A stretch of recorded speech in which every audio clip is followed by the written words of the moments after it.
right, welcome to this podcast. It's a special one. My name is Daniel Mugoya. On my right side is Dr. Patricia Litho. Some of the interesting topics we are going to share this, I don't know, is it evening, morning, depending on where Which you are. part of the world Which part you of are. the world where you are. Yes. If you're this side where Juma is, I think you are in Saudi Arabia. Yes. So, Dr. Patricia, welcome to this special podcast. Say hello to the viewers. Hello. I am happy to be here and ready to have a conversation with Dan. Indeed, it's going to be a conversation with Dr. Patricia about something that we thought about. These are some of the things which people normally fail to understand, but along the way you will understand, because this topic, we chose it on purpose, that many people go astray in making decisions, but normally they don't understand why in most cases. So it is simply about discovering yourself. Yes. Yeah, so when I talk about discovering yourself, I don't know, what comes into your mind, doctor?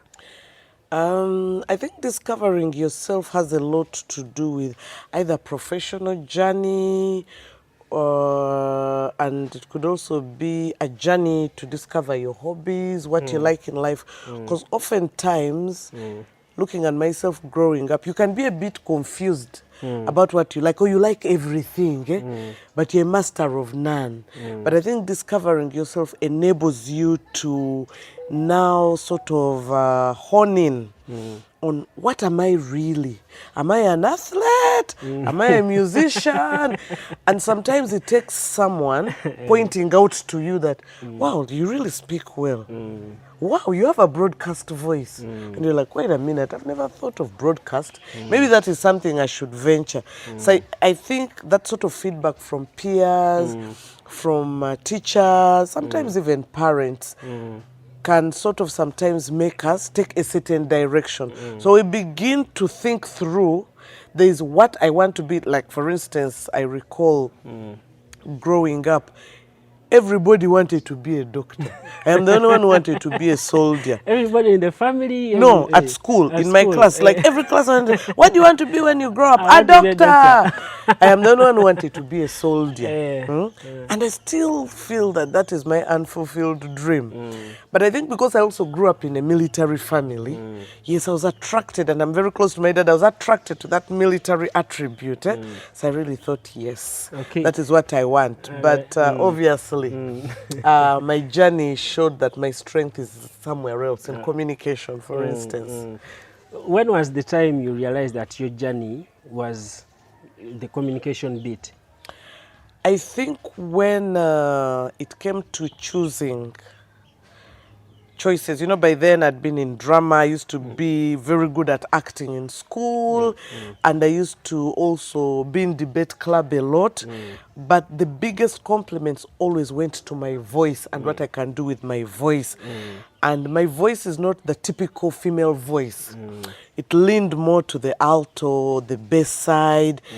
And people emphasize that. I even recall when I was at university, some people would walk up to me and tell me that, God would want you to use that voice to preach. You would make a very good preacher. But I have my reservations with preachers, so for me that was a closed section. Like, really, how did it? No, I remember I was the speaker for Mary Stewart in my year. And, as a speaker, people come to you sometimes to share challenges. You're almost like an HR office of sorts. So people share issues. But there's someone who always would knock at my door and say she had a dream. God has said, how born agains have their apparitions. God speaks to them, or they dreamt. I dreamt that you're heading a very huge church. I dreamt that you're preaching. God wants you to be a preacher. And several people kept telling me that, but already I was in that part. So I remember when we were choosing choices for A-levels, of course, I had moved away from sciences and leaned more towards arts. And of course, sciences, strangely, I was very strong in biology, but the rest of my scientific subjects like mathematics, physics, chemistry really suffered. So I knew my journey was this side. So at some point, I'm like, there used to be a course called BEG, Biology, Economics and Geography. So I said, oh, because I love nature, maybe I'll do forestry. Now, by the time we were choosing choice courses, that particular course had been scrapped off. So I said, okay.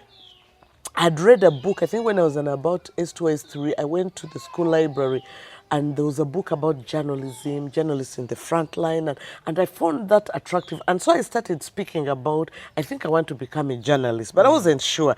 And then sometimes I thought I wanted to be a lawyer, but most people thought I would make a good lawyer because I used to argue a lot about things. I believe in logical arguments. And while females, we are typically associated with emotional arguments. You know, like if I'm winning, I'm losing an argument, I cry, pull tantrums, and then they'll just let me win. But I leaned more on the logical way of doing things. Like, make your point, I make mine, whoever convinces the other wins that day. So people say, you'd make a very good lawyer. You know, most times I detached emotion from my arguments. And that's the kind of person I seem to be. But for me, I was drawn to mass communication. So I had discussed with my mom and dad about the choices I wanted to make, and both my parents said, no, you should do law. You'd make a very good law. What is even journalism? Journalism has the poorest people in the world, the people they kill about. I know my dad being a soldier is like, those are the first people we shoot in the front line, because they are rumor mongering. They give you strategy away to your enemy, knowingly or unknowingly. Say, oh, now I'm in such and such a place, and they're in the trenches. Before you know it, they bomb you. So somehow he despised and disliked journalism. And like, you'll just run around, and there's this negative attitude about female journalists. They roam around, they sleep around. But it's the same argument he gave me for dissuading me from being a soldier. Him being a soldier, he said, I am a soldier. I see what women go through. I wouldn't want my daughter to be in that place. So when we were filling the courses, of course, my parents were not there. So I put mass communication and law second. So yes, so that's how I ended up. And after that, I also met a classmate. So when I was at university, some of the subjects we did was political science and literature. Now, there was a literature association in Makerere where I became a vice chair of the literature association. So of course, we promoted debates, critical analysis, literary conversations, and things like that. And so during that literature association, I met a fellow student. He was a mature student working at radio at the moment. May he rest in peace. I'm sure so many journalists know of Matojo. He was in Radio Uganda, and then he moved to Radio West. Then he became an RDC. But anyway, so Matojo told me, with your kind of interest and what, maybe you should start by trying out radio, because your voice, you'd make a good radio voice, and you know, you have a more serious voice, so you'd be good for things like political talk shows, news and things like that. So he literally just wrote me a cheat and said, you take this to the chief news editor. And that's how I walked into Radio Uganda and presented my cheat. You know, those cheat things actually work. Sometimes I despise them, but I've benefited from it. My journey to who I am today. And in discovering truly my calling, I think that's how it started. So we interfaced with the auditor, and yes, they gave me where to sit, and I started. But by then I was so tiny, and I looked very small, short and tiny. And everyone said, oh, should do for a what? A children's program. So they sent me to UTV, which is all UBC now, Radio Uganda and what? I hate smiling. Oh, by then I really detested smiling. I just like to be there and not smile about. But you know, with kids, you need to soften a bit. Hello, how are you? And every time I did a children's program, I would feel my cheeks are hurting because I didn't have to smile that much naturally in my natural. And then I'm not really a children person. Yes, I have children, but I'm not one of those people who will be playing with kids. I love kids, or I'm not that kind of person who will be at Sunday school, you know, taking kids through. I just think that kids is too much work. So yeah. Okay. You see, everybody who in this world has got a reason why you are created, and there are specific reasons why God creates you at a specific time. Yeah. There is a reason why Dr. Patricia is alive in 2025. Yes. There's a reason why your military father was alive during that time and even now, Yes. that without him, maybe I wouldn't be. Dr. Patricia wouldn't be Yes. doing all the wonders for this nation. Mm. And there's a reason why you are right now, because you are doing a lot of wonders.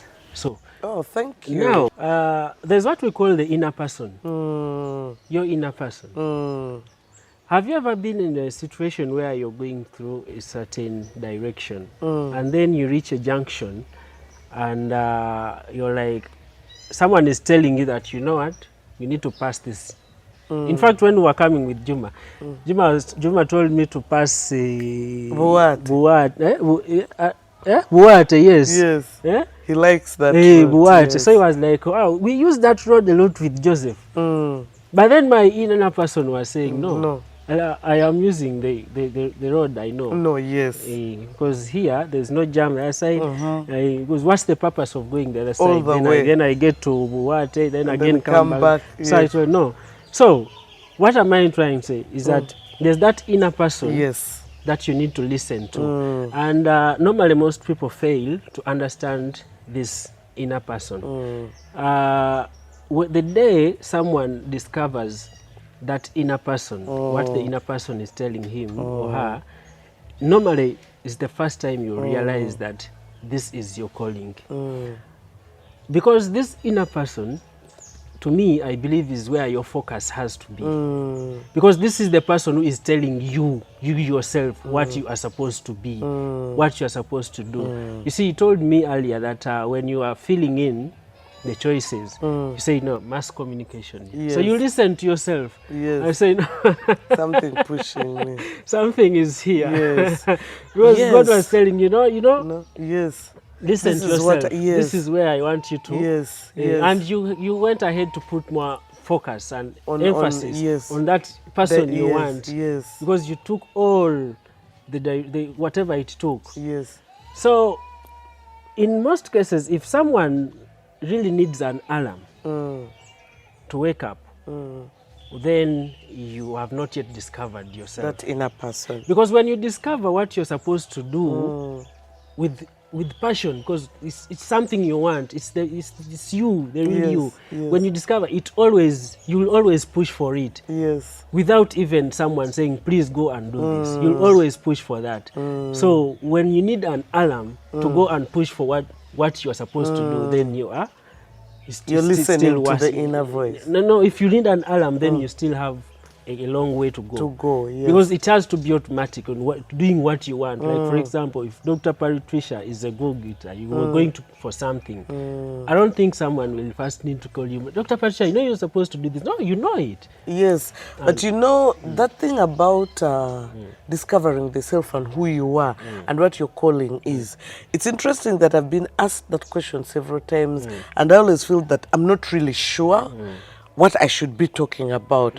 But now listening to what you're saying, yes, I think we all have that inner voice, but also sometimes the environment can nurture, either break or make. And sometimes you loiter around, and sometimes even later in life you find your way back to where you should be. So for instance, naturally I am a forthcoming person. Some people will call it aggressive, especially since I'm female, but if it was I was male, it would be this admirable trait, but there we go. But there are things sometimes in our subconscious that we either listen to or we don't, but along the way. So when you talked about the inner person, you know, I am named after my grandmother, my dad's mother. Not a very active name, but I have those other names that are not active. My grandmom was called Bernadette, and that's one of my names, but I don't have it in my official documents. But when I go to my village, all my aunties, they call me mother, they call me Bernadette and things like that. And my dad, that's how we relate, he always calls me mother. But he always talked about this character, about his mother. How his mother had intuition and should do this. And you know, my grandmother passed on when I was very young. Maybe I was about 4 or 5. So I have a very hazy memory of her. But because I'm named after her and the way my dad is proud of his mother, who she is, and would tell me how she was a very hardworking woman. You know, she was a chief's daughter. She's a princess. I don't know what, but very hardworking. And she would do this. But she had this instinct. When she would say, "Oh, I think this is going to happen," it always came. So I started, you know, because I wanted so much to be my grandma, because of how my dad spoke about her. There are things about her character that when I would realize I have it, even things that people were trying to beat out of me, you know, how a girl is expected to be. But said, my mother was uneducated, but she did this. Even an area which was thought a male's world. So I would always say, yes, any Bernadette should do this. So I would go for it. And then just listening to that other voice. But I recall my job in not away in communication, but away from journalism. I worked as a communication officer at Uganda National Council for Science and Technology. And then a project came up, an ICT project called the Akasha Project, that set up those telecenters like in Nabweru, Buama, Simon Lira and things like that. Somehow my boss picked on me to go and head that project. I don't know why. But I recall there was a Nigerian lady who was our regional coordinator. And one time we were trying to lobby for something. And somehow I was left out and another officer was preferred. So when I sort of grudgingly complained, she told me, no, life is about what you negotiate, not what you deserve. So you might deserve something and be there just whining around, but who cares? Yes. So you must learn to push. And she told me that's a true mark of a leader. And then I've also seen my journey, leave alone the profession of communication, but my journey, many times at home, even when I don't want, there are several situations where I'm picked on to lead. Even I remember the first time I was a class prefect, I was just picked on. We had a class prefect who did something and she was demoted and the teachers just said, now you're the next. But in school, most of my leadership positions, I was forced to do it. I was never someone, I think I have the strength of influencing without necessarily being the one in charge. I think I'd recognize that about myself. I'm like, what do you call a community leader? Someone who influences. I don't need to be called the boss. I don't need to be the boss. But I could influence something. And I think even my parents also realized that. So many times when things were happening at home, somehow it would gravitate towards me, that Patricia take charge. And sometimes I would complain, you know, with that patriarchal society. No, but let the boys do. He said, no. I even remember the first sibling I lost. Like everyone was falling and collapsing and what. And I was also feeling emotional. But you know, I rarely collapse even when I'm emotional. And even seeing my tears take a while. So I recall we all went for burial and then my dad sent me back to Kampala to handle so many things. And my older brothers were left. And I was like, why me? Yes? And they said, I said, you know, and my dad was that kind of person. He doesn't explain. I said, you go back to Kampala with the driver. Go and do radio announcements, go and follow up at my office for the money for the coffee. So I was there running around and I kept feeling I should be mourning, you know, that tradition of sitting by the coffin and you cry. So I felt everyone was there paying their last respects and me, I'm all over the place. But somehow my life has been like that, that I'm always the one mobilizing, running around, making things happen as opposed to enjoying the event. But also it shaped my character that I no longer want to be at the center there, enjoying something, but I like to put something together and I see it flowing around. Actually, my mom used to make fun that for you can never be a bride because you're going to get off the bridal seat and you come and say, can you move those chairs to the left? That flower is not sitting properly. Like I'm that kind of person. I like to organize things and let's fix this, let that move like that. But I've realized that like so many times... to organize or you're just a perfectionist? What's the difference? You know, I'm always confused about the term perfectionist. People say I'm a perfectionist, but I'd never actually considered myself a perfectionist. I just know I'm particular and principled. Or you pay attention to the details. Yes, I pay attention to detail. But you know, growing, you know, the way I've always understood a perfectionist is this prim and proper person. And I don't view myself like that, though I've learned that people view me like that.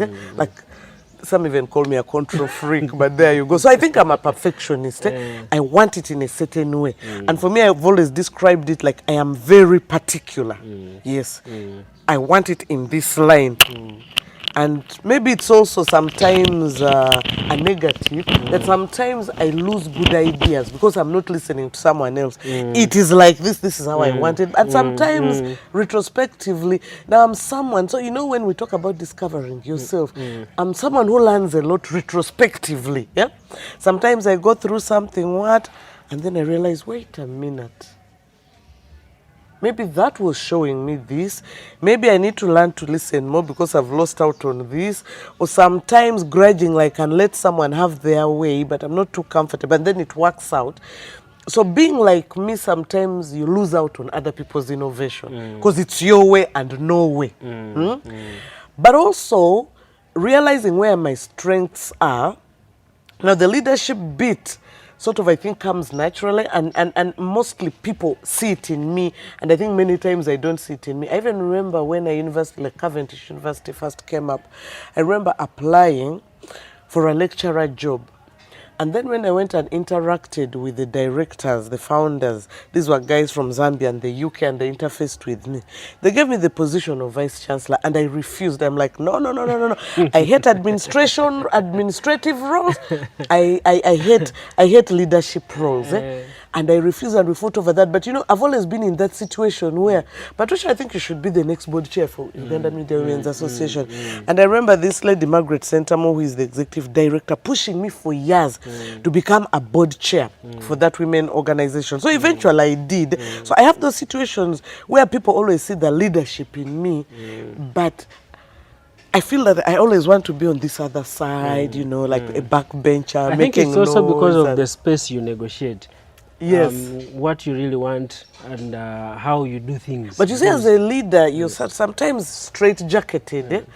Okay, I'll give you an example of recently. I've entered into the public service, and the people in leadership, there's this, you feel like you're jacketed. You have to be in a suit. Okay, let me give that as an example. Naturally, I'm a jeans and t-shirt person, which worked out for me well when I was in journalism.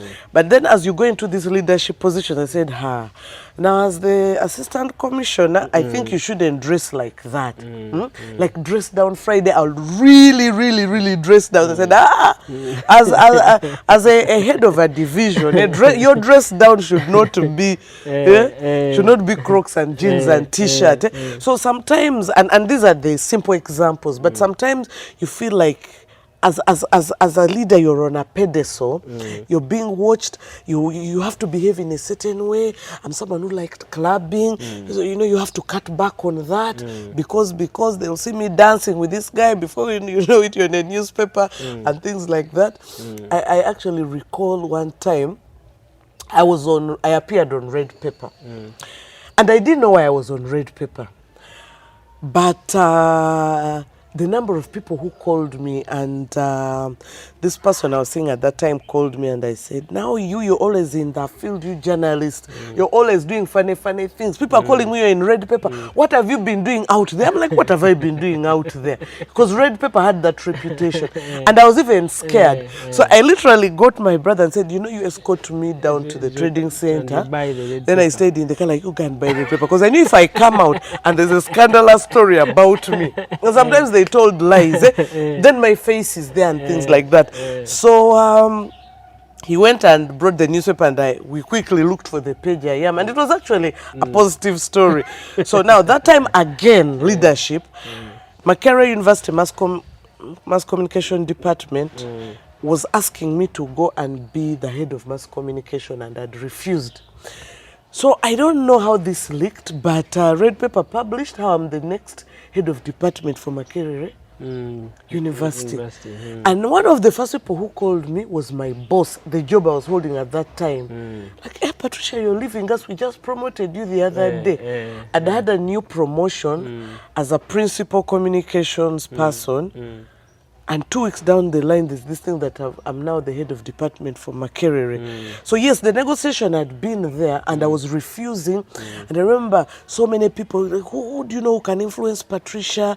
People like Dr. Mbaine Adolf, Professor Monica Chibita, I don't know who, but they kept having conversations with me to convince me to go and head the department. And I was like, no, I hate administration. I hate leadership. I want to be free. Yes, I can maybe head components, and eventually I settled for heading the postgraduate program, yeah, where I overseeing research and what. But it's like I'm always being pushed in that direction. Even in my church, you know, one time you appear in church and said, oh, now the new patron for this is Dr. Patricia Litha. And I'm like, no. My life, I'm already in the limelight. I just want to come to church and pray. So I've always found myself, so maybe that's my calling, to lead. While me, I've always felt my calling is my voice. Yes, which is what I do now. Yes, I lead, but my voice is my calling to speak, to influence, to change things. Of course, I have many other little hobbies. So why I tell you I'm always confused, is my calling to speak, is my calling to change things, because I love interior designing. I love, like when we set up our home, basically I did most of my garden and interior myself. This is how I want this is how I want this. Some I did it myself, some of course I got extra help. Okay, to understand it better, I think you might understand it right from this question. If your calling is to speak, would you For leave? what purpose? Not for that purpose. Yes. But would you leave, would you abandon a job which is paying you to offer speaking somewhere else? Yes, Then it I've is your done that calling. 1,000,000 times. Yes. And yes, if a job doesn't... Because if you're in a position and we say we have promoted you, we have even doubled your salary, but then you're like, no, thank you very much, but I have to move on. Yes, because what are the provisions in there? Is it going to stiff for me? I always worry about that, because I'm a bit of a creative person, innovative in my own way. And this communication job, apart from that strength of the ability to speak, you generate and create things. So if a job did not allow me to create things, I mean, like any comms person, or these days others like to call themselves creatives, you know, we are looking at that lamppost.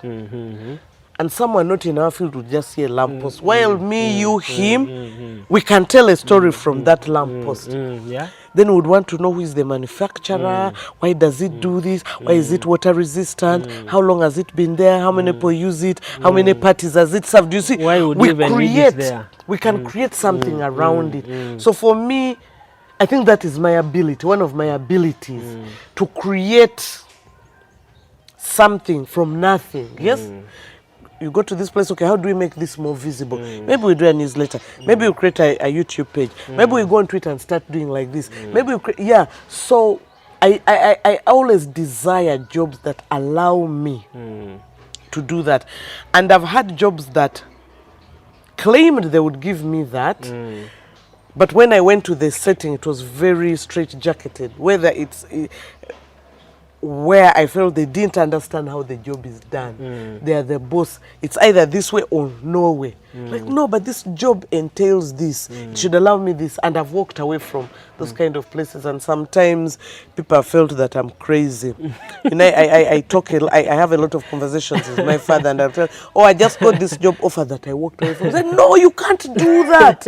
You'll become unreliable. Those are one of the challenges when you discover your calling. Yes. Because when you discover your calling, people tend to look at you as someone who is trying to do something which is to the contrary. Radical. You're being radical. Unconventional, yes. But those are some of the challenges, because you can even decide to sell off what you have. Yes. You can even decide to, you see, to live in a very poor setting, because you know what you want. Yes, I'm aspiring for something else. You're aspiring for something. Yes. So those are some of the challenges that come along the way. But then we want to look at this also, that someone should understand his or her calling.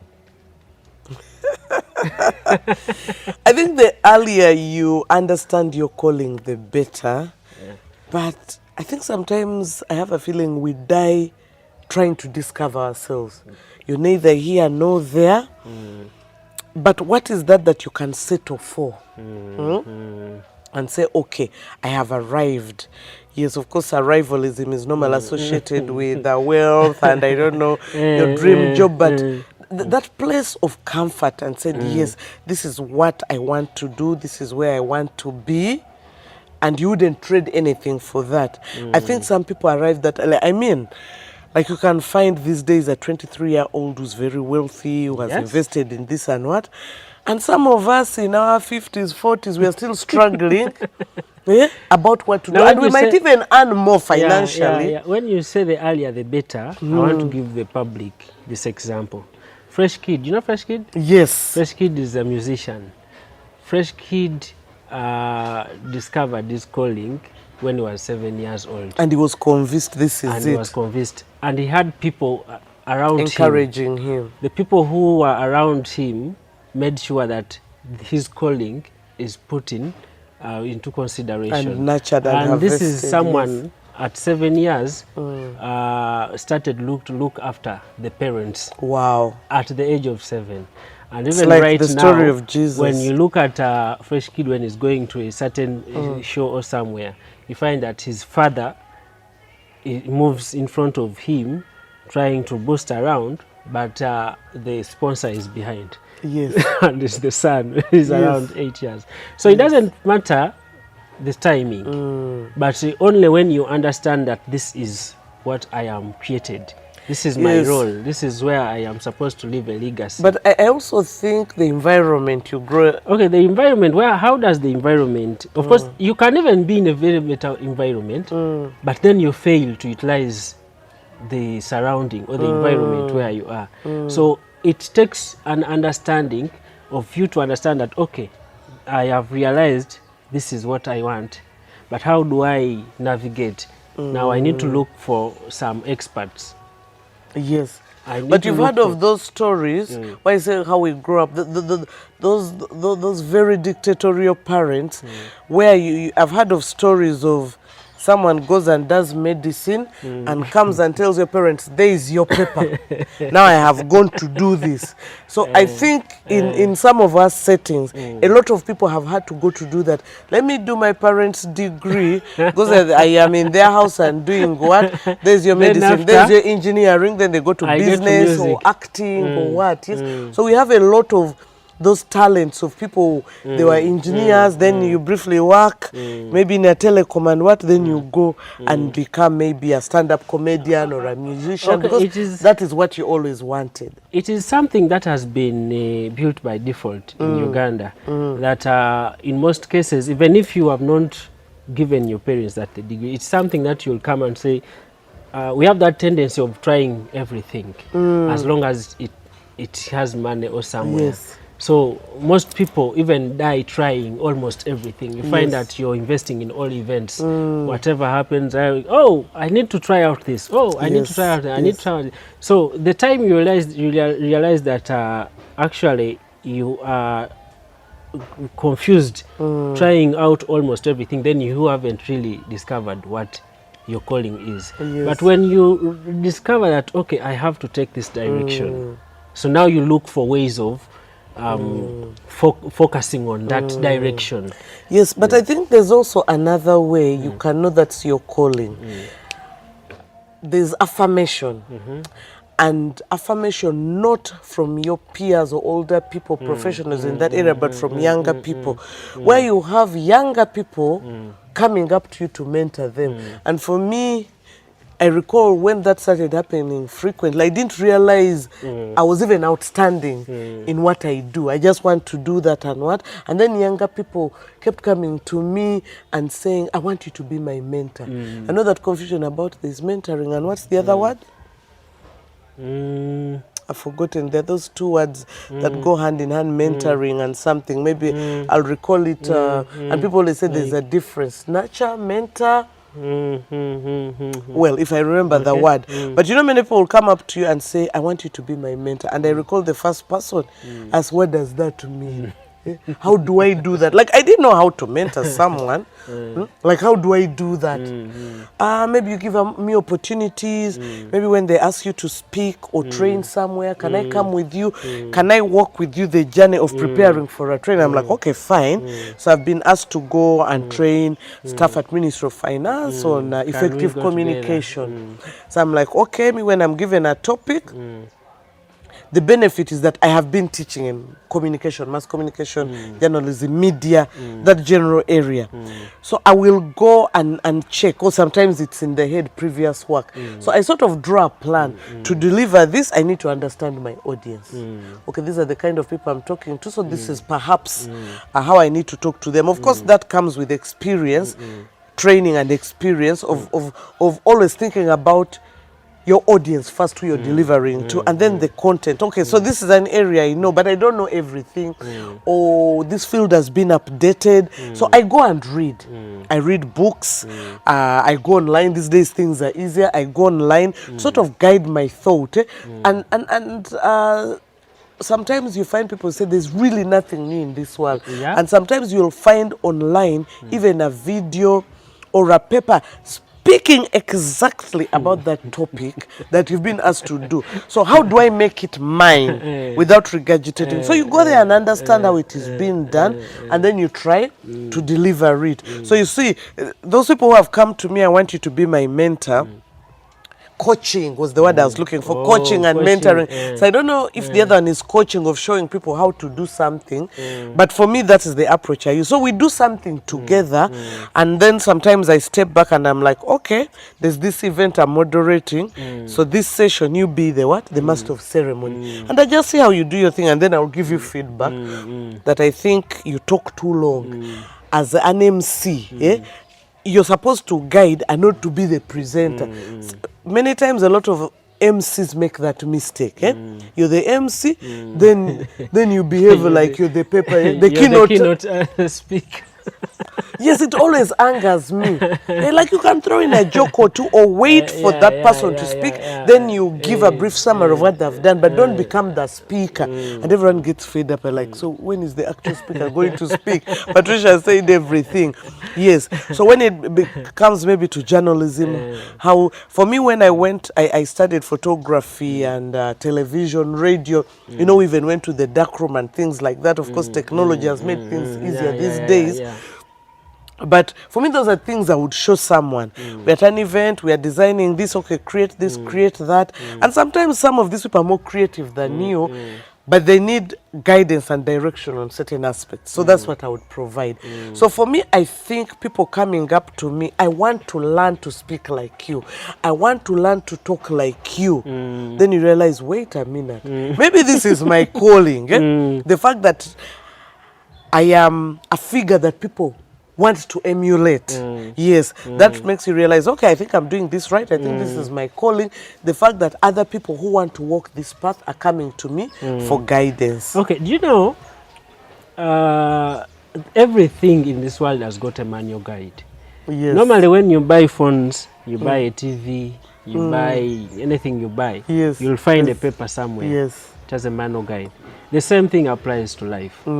Life has got a manual guide. But how do you understand this manual guide? Is it like how when recently when Juma got an iPhone, he threw away the manual guide? Why? Because he knows where the switch is. Yes. He knows where to press the data. Yes. And he's like, I don't need to read through the manual guide. Yes, I know. This is normally the mistakes we do in life. Like someone will get out from school, say, I have graduated. Yes. And moreover, it's a first class. So what does Patricia have to tell me? You know? I know it all. I am an accountant. I've been doing business in school. What does Patricia have to tell me about business? This is something I've studied. So why are you telling me I've read the history of Wavamuno? See, if he's a P7 dropout, then what does he have to tell me who is a master's graduate? But then if you go back to understand that actually Wavamuno is the owner of so and so and so and so, this is how he has done it. So then you need to take it back. Say, oh, I think I need to look at the life manual. Yes. How is it really? Yes. One, how many times do you take to talk to yourself on a daily matter? Every day. You look surprised. I always tell people who are very close to me that I have personal conversations with myself, and I know people will think that leans towards a mad person. But we all have conversations with ourselves, we just don't describe it like that. You know, when you sit back and think and you're reflecting about something, you're thinking through how to do something, you're debating, you are talking about that voice that tells you, turn left, not right, and you want to turn right and keeps telling you, no, go to the left. And when you listen, you'll hear the road the other side is blocked. I'm hoping Juma's road was blocked, and that's why you insisted on what. And sometimes, like, you go against that voice. And then you actually find a problem on the side you chose, and like, oh, I should have listened to that instinct. This happens very often. So for me, I call that personal conversations. Yes, like you're there, you think through something. Then there's that other bit of you that says, go like this. What, you know, in cartoons, there's always children's cartoons. They always show an angel this side with little wings, and the devil with an arrow and black. This one saying do this. This one saying don't.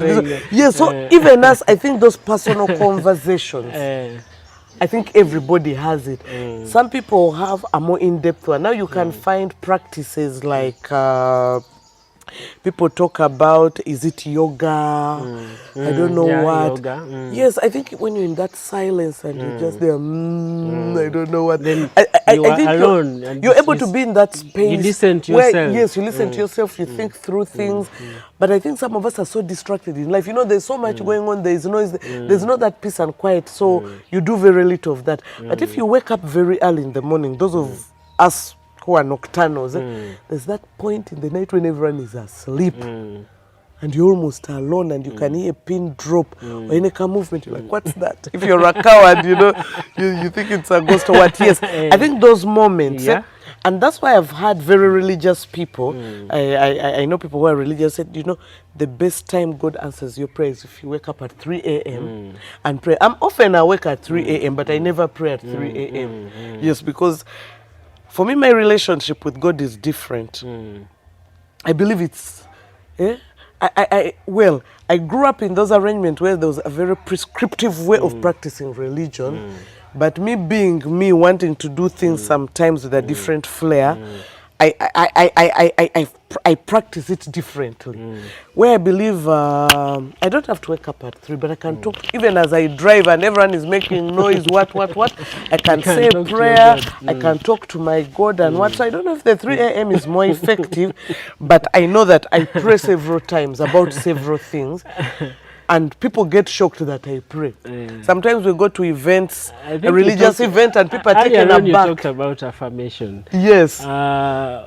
Perhaps what you put in your mind is what you will bring it out, what you will bring out. Normally, if you believe in something and you say, I believe that if I wake up at this time and do this, you start seeing there is a difference.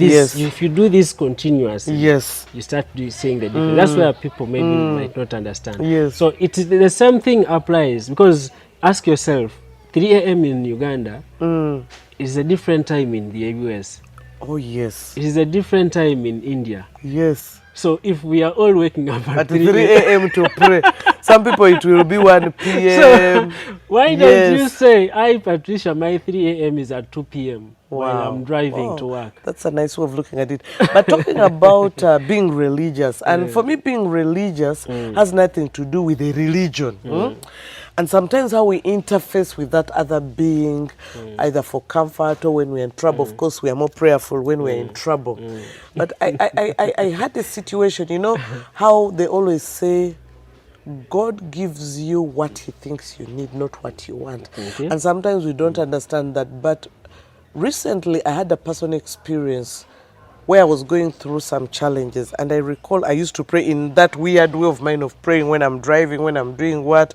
Sometimes I'm seated, and I always prayed to God about these people who are causing me grief, telling God that if you can't change their mind, take them away. But God took me away. He didn't take them away. You know, in a situation where there's a conflict, somehow I am the one God took away. And I kept asking myself, like, was I saying the wrong prayer? Maybe God doesn't want me to pray like that. But later I realized that's how God works. Yes? For me to be away from those people, it doesn't have to be those people to go away. It might be me to be away from them. And it made a difference that I was away. But when that first happened, I was like, was I saying the wrong prayer? Maybe I should pray differently, the prescribed way, not the way I like to pray. And so I think those moments sometimes also make you discover and appreciate moments like that, about things that make you realize who you are, what you should do, yes, through a situation, and what conversations you had with yourself and your superior being, and then what came out of that. Yes. As we end this, I want us to end from this note. The day you realize that this is your calling, kindly please look out for the people who are in the same direction and they have succeeded. Yes. Even if you might not be able to reach out to them, I think they have a history that has been shared. Yes. But even as you conclude that, I just want to chip in that even those people that we sometimes think they know it all, there's always a gap. Yeah. And let me give myself as an example. Like, I've taught mass communication at different institutions as a standalone consultant. But now when new technology first came on board and the way younger people use newer technology, a lot of people in my category, older, just shunned that and shut it out. And of course, viewing the younger people as the ignorant one, like they know nothing to do.